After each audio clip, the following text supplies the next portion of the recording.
Welcome to the Illini Nation pregame show live from East Lansing, Michigan. I'm Bret Beherns along with Robert Rosenthal from Illini. Illini on Twitter, IlliniBoard.com. There we go. He's excited for the game today. You got a unique experience. You'll hear about that coming up. Plus, Jeremy Werner from 24/7 Sports and Inquirer.com. A lot on the line today as Illinois is playing for bowl eligibility. And maybe a lot of people thought that they would get to this point at the beginning of the season, or at least have a chance for this. The road to get here is the difference, I think, for a lot of Illini fans. And we are going to get you all ready for game time. It is a 2:30 kick Central Time. We're on Eastern Standard Time here. And so Illinois will kick off at 2:30 on Fox Sports 1. And we've got a lot to get to here in the next 30 minutes as we count down to kickoff. But first thoughts from you guys as Illinois takes the field today, and maybe the biggest news of all, Jake Hansen not going to play. Yeah, I heard it was a back injury, a little bit of a surprise. Of course, Lovey doesn't give us many injury updates, but this is a little bit of a surprise because we got to talk to him on Monday, so don't know if this happened during the week or not. But the biggest thing is this takes away experience on the field. Jake's been through so many wars in the Big Ten, and obviously he's having a huge year, a Butkus Award semifinalist, an all Big Ten type season. Now you're inserting a guy who's maybe got as much athleticism in Kalen Tolson, but just doesn't have that kind of experience. So maybe Robert has an opinion on this, but I wonder if Milo Eifler takes some reps at weak side linebacker, maybe your two best linebackers on the field. You go more nickel against a spread scheme that Michigan State likes to run, but you're losing a big piece of this defense, and linebacker's been a strength. All of a sudden, you're putting some uncertainty in the middle of that group. And Milo's coming off a really good game, one of his best games as an Illini. So where do the Illini go here, Robert? What do they do today to try and replace Jake Hansen? Yeah, I think the interesting thing is they have been such a tight rotation the last few weeks in this winning streak that it's basically, in the back seven of the defense, it's the same 7 guys every snap. They're just not substituting at all. So when you lose one of those guys, will they stick with Tolson the whole game? Will they experiment with Shimon Cooper? Will they try, maybe Barnes, the freshman? Or is it going to be like, okay, we know our 7 best guys include Devin Witherspoon. Let's just go Eifler and Harding at linebacker. So it'll be really interesting because they've had a single groove that they've been following the last 3 games, and this takes them out of it. And a couple other notable out today. Oluwole Bitiku not here as well, right? Did not make the trip. And they do get Isaiah Williams back. Will he play today? Probably not if Brandon Peters does well, and I think a lot of people expect him to play well, and this is a game for him, so to speak. But what other notable injury concerns there do you have coming into this one? Well, 2 guys that kind of go on the radar that are coming back. Jamal Woods is back, and he was playing some defensive end, gives you kind of a run stuffer, and I think Michigan State's going to come out and try and run the football. They're probably going to test Illinois to see if they can actually stop them. So I think Jamal Woods helps you on the defensive line, especially with Bitiku out, gives you a little bit of versatility against the Michigan State offensive line that is not good. They're about 100th in the country when it comes to some of these offensive line metrics, so that helps you. And Delano Ware comes back, whether that helps on special teams or a guy who can play strong side linebacker, maybe play nickel, just gives you a little bit more depth on that defense. But those are 2 guys that kind of go under the radar a little bit. But Jamal Woods had kind of been one of the more consistent, disruptive guys, so I think that he could help you up front. And he had played defensive end as well, too. And so with Bitiku out, that could certainly help there. What other concerns do you have on the injury front, knowing that Michigan State, Joe Bashy's out, and they have some playmakers that are not going to be on the field for them as well, so maybe things even out a little bit in that sense. Yeah, I think so. The big one there is Michigan State's starting center is out, which makes you think Jamal Milan could have his game here. That if he's lining up in the shade of the center, then this is his moment to kind of take off some of those guys. Plus, they're missing their top wide receiver. I mean, it's November. This is what happens in college football. You lose your guys, and you see where your depth is at, and Lovey's really going to see, so is D'Antonio, where their depth is at right now. And 2 teams going in a little bit opposite directions here. Illinois won 3 straight games, trying to win 4 straight Big Ten games for the first time since 2001. That's the same year, ironically enough, that they won the Big Ten title. And for all those people out there trying to say, hey, Illinois still has a shot to maybe win the Big Ten West, well, maybe they do. Let's maybe pump the brakes a little bit on that. Just win 6 games, get to a bowl game, take incremental steps here in this program as they try and get back. But a big part of getting back to prominence is finishing in the second half, and it's something that we have not seen Lovie Smith's teams do before really this year. And it really started at Michigan when they let the Wolverines go up 28-0. They come back in the second half and put up 25 points, and that sparked a big run leading to that Wisconsin win. And the players say it's really all about that confidence, that mentality that they are a good team, that they're improving, and that they can close games when it matters most. we got a lot of older guys on the field. We done been in this position before. We know to win a game, you got to finish. It's never over, man, until it's the fourth quarter and you see triple zeros on the clock, and that's basically what we've been preaching. You know, halftime we bring up the guys, talk to them, keeping our focus, no negative thoughts at all. It has to give you confidence when you make plays, you find a way to win, you do something you haven't done before. That confidence, something that Lovie Smith has had all along, and I know you wrote a piece about that, Jeremy, how Lovie has just been this steadfast presence. He hasn't gone too high, hasn't got too low. Rich Herring, the old Southern Illinois coach, used to say, I can't get too high, can't get too low, big guy. But that's really what he has provided, and it's finally paying off for the Illini, who I think have the confidence now that they're a competitor in the Big Ten. I can count on you and Lante for Rich Herring drops. I like it. Yes, I think his leadership has shown through. I mean, being able to go on the road at Purdue, who killed you the year before, embarrassed you, I thought that was a nice legitimizing moment for them after a huge Wisconsin win. And then to come home and you struggle against Rutgers, everyone's nervous at halftime. But whatever you said at halftime, whatever you changed schematically really worked, and you ran away with them. Of course, the takeaways have been huge for them. But I can't believe coming into this game, a month ago, we thought it would have been crazy if we thought Lovie Smith was not the one that's closer to the hot seat than Mark D'Antonio. Now, I don't think D'Antonio's going to get fired for what he's been accomplishing here, but there are two programs going in completely opposite directions. I think Michigan State still has a lot of talent here. I still think they have a little bit more talent than Illinois, but if you believe in momentum, if you believe in confidence, and I think that matters in college football, Illinois has it, and Michigan State's just trying to regain it today. Well, I think that's huge in college football when you're talking 18 to 22-year-olds that buy into the hype and buy into what they're doing and what their coach is selling a lot more than, say, in the professional ranks. Now, maybe Vegas doesn't give Illinois as much of a chance today, as much as a 15.5-point underdog for Illinois. That line did drop to about 2 touchdowns. Do you buy into that, Robert? We'll get your prediction coming up, so don't give that quite yet. But do you buy into the 2 touchdown underdog, and is that talent gap that far from Illinois to Michigan State? I think what Vegas is saying with that line, or what a lot of people are thinking is, okay, the gauntlet that Michigan State had to run, they had to play Ohio State, Penn State, Wisconsin in October. 3 straight weeks. Yes. Don't lose sight of that. They lost all 3. They get a bye week, they regroup, and they get a team they're more talented than coming to their place. And that's just the kind of game where they reassert themselves, right? That's supposed to be the game where they say, okay, wait, we're 4-4, but we're still Michigan State. We were still supposed to be in this Big Ten race. This is, you know, an upstart opponent that has 5 wins and has won 3 in a row, but we're still program-wise ahead of them. We need to show that we're still that team. So that's the opportunity for Michigan State, is to show, okay, yes, we lost those 3, but we can still handle in Illinois when they come to town. For Lovie, it's an opportunity to say, like, this isn't a joke. This wasn't just beating Rutgers.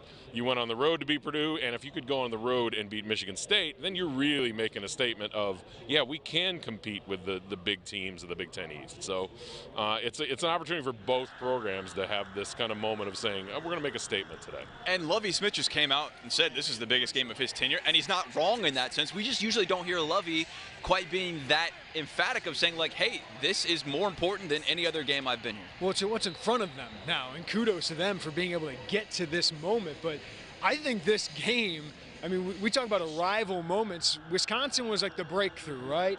Purdue was the legitimizing moment. Rutgers, you took care of business. I think this is the true arrival moment. If you can beat Michigan State, you're setting yourself up for possibly a special season. I mean, we don't think about this year as the special year, but I mean, if you can win on the road at Michigan State, why can't you go to Iowa? I think Iowa's good. I think Iowa will win that game, but why can't you if you're able to do that? Plus, you have a chance to finish top 3 in the Big Ten West. You can show recruits, I finished above Iowa, Nebraska, all these other programs possibly. That'd be pretty amazing for Lovie Smith to be able to sell. So that's kind of what's at stake today. Is this is probably a true breakthrough moment, and you're setting yourself up to, hey, maybe we don't got to come back to Michigan for a bowl game. Maybe we go somewhere warmer, whether it's Texas or California. I tweeted that out on the way here. We stopped for gas, and I put up a poll on Twitter. I said, will I come back to Michigan and head to Detroit again this year? If they get to 7, there's no way they go to Detroit, because that 6 bowl game, or that 6-win season always goes to Detroit. 8, right, or almost always.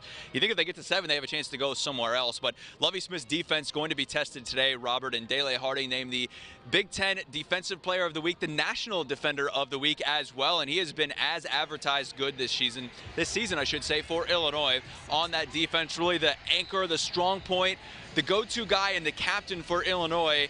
And for everything that this is built up to him for this season, the former Michigan commit coming to Illinois, getting a second chance, playing that underdog role, he says he's embraced that, and he's just happy he can have all this success in his final year of college football. I can't take all the credit. It's 11 guys on the field, and it's just as accolades for the defense, really. Just speaking volumes of how guys been doing as far as being in their gaps at the right time, punch outs, turnovers, and everything like that. So this is definitely for the defense. Who's the leading tackler in the Big Ten? Who? Is it Dele? Who scored more touchdowns, defensive touchdowns, than Dele Harding? Caused fumbles, recovered fumbles. What else are you looking at?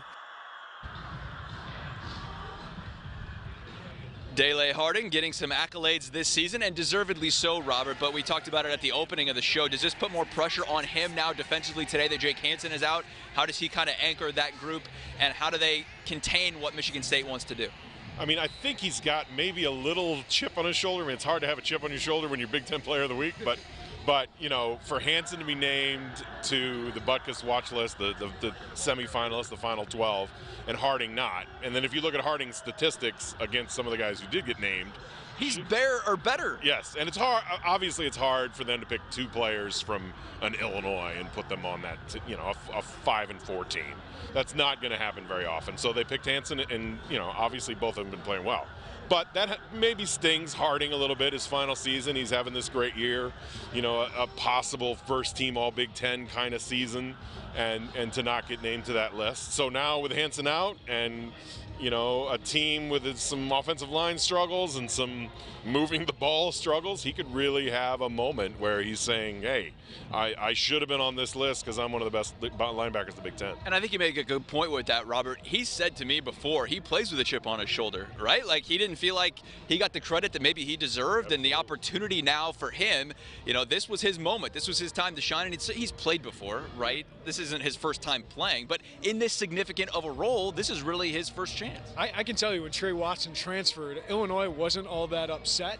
They thought Dele Harding was better. It's just Dele Harding struggled to stay on the field. He's had these little nicks and injuries. You talk about chip on his shoulder. He's actually had shoulder problems his entire career. So just getting on the field and having that consistency and getting that experience now. He has been a guy who started games before, but finally he's kind of put it all together this year. The staff's been high on him for a really long time. Gives them what they want at middle linebacker, especially in this kind of Big Ten with their schedule. I think he's fit really well. He's got some coverage issues at times, but he's got 3 interceptions this year and 2 that he's taken to the house. So just a fantastic senior year. And I think a senior class that deserves a lot of pub.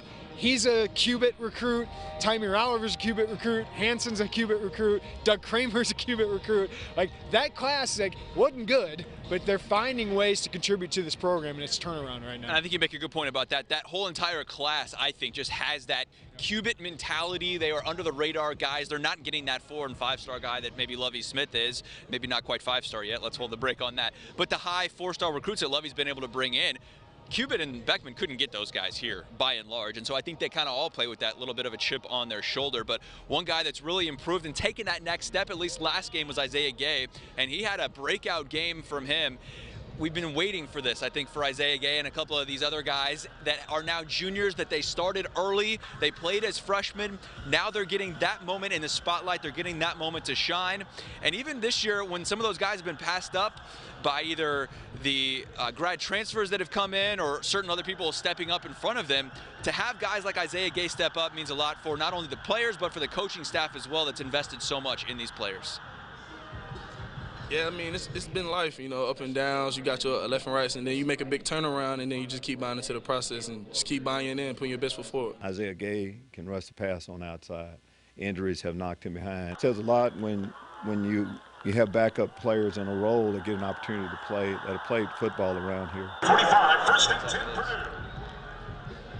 Isaiah Gay will be counted on once again today, and he's got that opportunity in part because Batiku went down with an injury, and this is his time to shine. So as a whole, Robert, what do you think of these guys that are now finally kind of elevating? We've seen Isaiah Gay flash as a freshman, but then he's really kind of struggled to be inconsistent since then. Yeah, we've seen a lot of that. Like Isaiah Gay had that moment, his second game against Western Kentucky as a true freshman, has a couple sacks. I remember him in the interview room after that game. His parents are there taking pictures of him getting interviewed. Like, how is this all happening so fast, you know? And then reality sets in, and Big Ten offensive tackles are really hard to get around. And, you know, it's going to take 18 months of the same exercise over and over in the weight room to get strong enough to get around them and everything else. So yeah, you're seeing a lot of that progression now. The juniors, the third-year guys, the fourth-year guys, the fifth-year guys, who are really saying, okay, game's starting to slow down for me. I know my job, I know what I'm supposed to do, I know my assignment every game. One guy that's certainly taken advantage of his opportunity is Donnie Navarro, and what a cool moment this week. Lovie Smith hands him a scholarship. Here was this video from their team meeting earlier this week.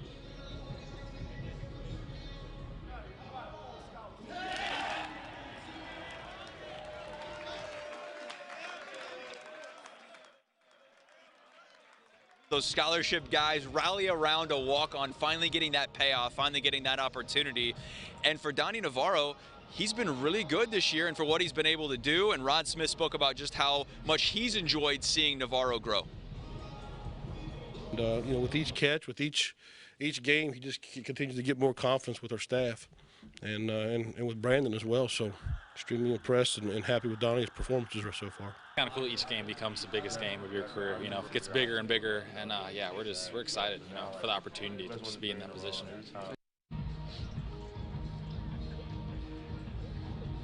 Jeremy, I know you were really high on Donnie Navarro coming out of camp. Even last spring, I thought he had a really, really good camp in spring, and he showed a little bit of flash. But this is a big position of need for Illinois with Dominic Stampley down, Trayvon Sidney down, and he's filled a role. I know Robert and I love walk-on stories, but they've done a good job of finding some guys. You know, Clayton Fedgelman was a great one for Tim Beckman and his staff. But you could tell Donnie Navarro, he didn't come as some like scrappy guy. I guess he did because he was FCS, but he was a really good wide receiver at Valparaiso. And you saw him when he came to camp. He got open and he caught the ball. He had those two skills, and we've seen with Illinois they struggle with that. So he stepped up into a big-time role. I thought he'd be a scholarship guy at some point in his career, and he's taken advantage. And he said his inspiration is a guy that played high school football with him, Mike Dudek. Underrated guy, underranked guy, played at Neuqua Valley with him. Not quite as fast as Mikey Dudek, or maybe as athletic as Mikey Dudek, but boy, Donnie Navarro is just reliable. And with Stampley struggling with that, with Smalling out, with Trayvon Sidney out, they just need somebody reliable outside of Imat Torbebe, and he's giving them that. It seems so simple, right? But it's something that Illinois has struggled with so much. Guys just catching the ball. How many drops did you count how many drops they had last season, Robert? I mean, did you? I did not, but okay. Take a guess. I mean, how many? But just think of the 50? Just think of the Northwestern game. I mean, it was a 24-16 game. They had at least 8 drops, maybe 10 drops in that game. Without the drops, especially with Northwestern playing backups because they already had the Big Ten championship game locked up last year, Illinois probably beats Northwestern if they catch those. Yeah, A.J. Bush had a career day. He was great that game. Yes, and the drops just cost them on third down after third down. So yeah, I mean the coaches said that going into the offseason. They said it in the spring, like, yeah, guys can run routes, yeah, guys are fast. If you can catch the ball, you're going to be on the field for us because we cannot have the drops we had last season. And good for Donnie Navarro to take advantage of that. I love those stories. I'm with you guys in that because I think I see a little bit of myself in that, right? Like, guy who just played high school football that had dreams of playing college football. He obviously has the talent to do it, and he's put in the work to do it as well, and I think that's the most important thing for that. All right, Robert, you got a cool thing you're doing today. Give us a little glimpse of, you're going to watch from the stands, right? Write about the game, and then post it on IlliniBoard.com, right? Yes, I haven't done it this year. It's been a couple years since I did it, you know, so I'm a fan. I sit in the press box and I can't cheer, which is hard, but you know, I write as a fan. I say the word we. I don't say Illinois did this. I said we did this because, you know, as an alum and a fan, it's been part of me for 35 years. So that's the plan. Yeah, I'm like Superman. I'm gonna put the cape on, and I'm gonna put my orange on when we get in the stands, and then I'm gonna put my press pass on and take the orange off and go to do the post-game press conference. And if Illinois wins, then I'm gonna put the orange back on, and I'm gonna circle the entire campus and maybe a few establishments in East Lansing wearing my Illini sweatshirt. And deservedly so for that. I think that's why so many people love your site, Robert, is the fact that you write from a fan perspective. That's not what we do, and that's okay. Everyone has a role in a different place for that, but I think a lot of people can relate to what you do. So we'll look forward to your column, I guess, or posting after the game coming up about that. I hope to have that up today or maybe tomorrow. Yeah, my original plan, so I booked this trip. My original plan was to write about the fans that travel to these games because, I mean, we've all seen it. A few years ago, it's November, Illinois is winless in the Big Ten, traveling to Maryland or whatever, and you see that pocket of orange, and you think, what are those people like? Why are they doing that to themselves? What is this kind of dedication? So after the Eastern Michigan loss, I thought, you know what, this is that kind of season, and so I'm going to write about that section and what they're doing. Little did I know that Illinois would beat Wisconsin and win 3 in a row and be looking for bowl eligibility. So maybe the story changes a little bit, but yeah, that's the plan for today. And you were just a week off on your prediction of the coming, so to speak, of Illinois football with Michigan. Was it 10, 12, 19? Was that right? Yes, it should have been the 19. Yeah, it should have been the 19. A week off. We'll give you some grace on that, Robert. All right, let's get to the matchup here. Illinois and Michigan State. It is a 5-4 versus 4-4 matchup, and I think a lot of people think Illinois has a good chance to win. Jeremy, who are you going with today? Yeah, I'm being Homer. I've been a Homer ever since they beat Wisconsin. I thought with Purdue, I thought Lovie Smith just had them focused. And, Mark D'Antonio's program's a little bit of a mess right now.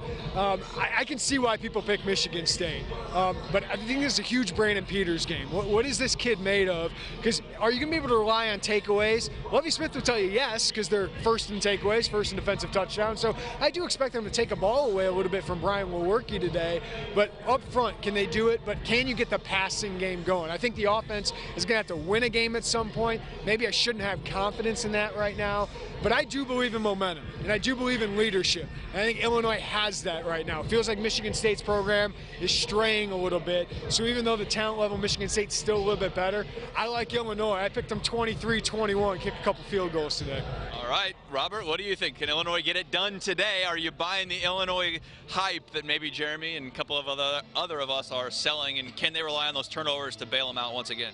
I might be protecting myself a little bit when I say this. That's okay. Because I'm here and I'm wearing orange in the stands. But what I wrote last night is it's been since 2001 that Illinois has won 4 Big Ten games in a row.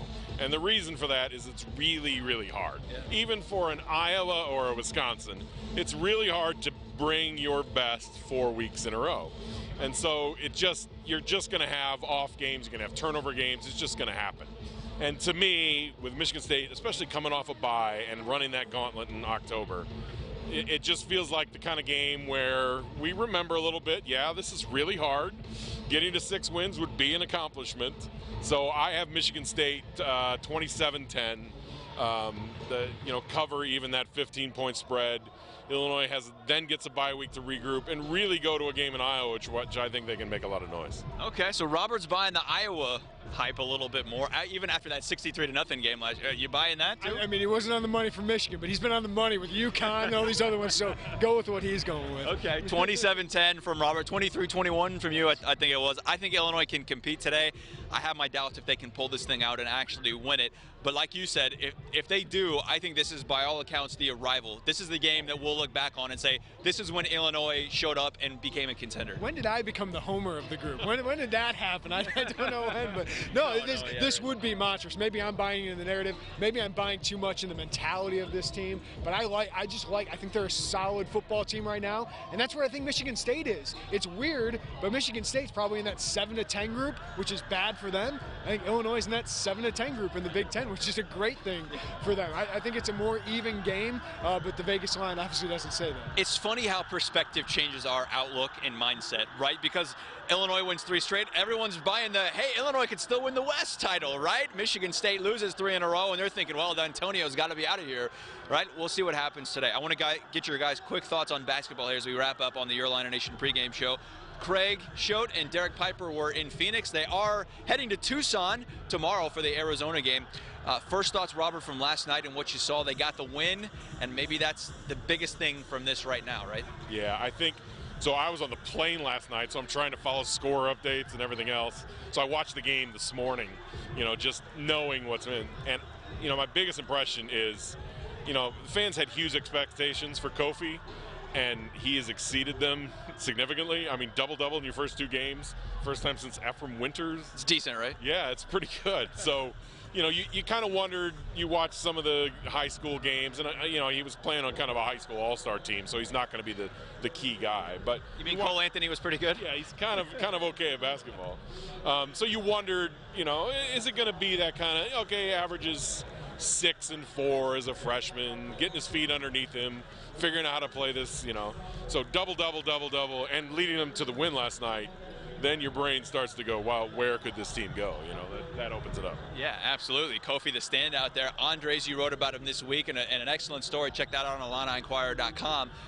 Man, this team seems to go through Kofi and Andres right now. Yeah, I mean, I expected Kofi to go like 10-8, and I thought that was like a little high. So I tried to temper expectations. Illinois never had a player like this. Ephraim's probably the closest, but he wasn't as tall and as big as Kofi, or maybe even as athletic. So he's just a complete game changer for them, and they probably lose the last 2 games without him.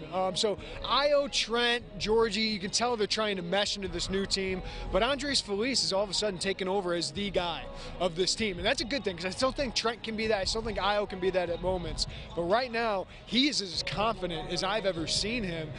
So that's a good thing. The depth is a concern. You've seen Alan Griffin step up. I think you really missed Tevian Jones as an offensive option. That's a tough place to play. But the concern is Illinois has kind of let up the last couple games when they built double-digit leads. They can't do that against Arizona. So hopefully they've learned from that, and they've gotten some teachable moments. But Nicholls State today beats Pittsburgh. Nicholls State beat Pittsburgh today, upset them, so maybe not as bad of a win in overtime as we thought a couple days ago. Yeah, it was Illinois certainly going to have to clean up those turnovers against Arizona. We saw that again last night. At 23 on Tuesday, 17 I believe it was last night. Still a concern for them and having a little bit of a loose handle, but I love what you said about Alan Griffin. That dude is buying into his role, and when he's able to make shots too, he's going to be on the floor a lot. Craig and Derek will have more. We'll have another pregame show tomorrow. We've never done this before. 3 pregame shows in 3 days. It's a busy time for Illinois athletics, and it's an exciting time as they are finally getting some momentum in 2 of the major sports that have not had it in a long, long time. So that pregame show tomorrow at 7 right here on our digital channels as well. We will have so much more from Michigan State coming up tonight at 6 and 10 on WCIA. Also look on our website, WCIA.com, and check these guys' content out as well.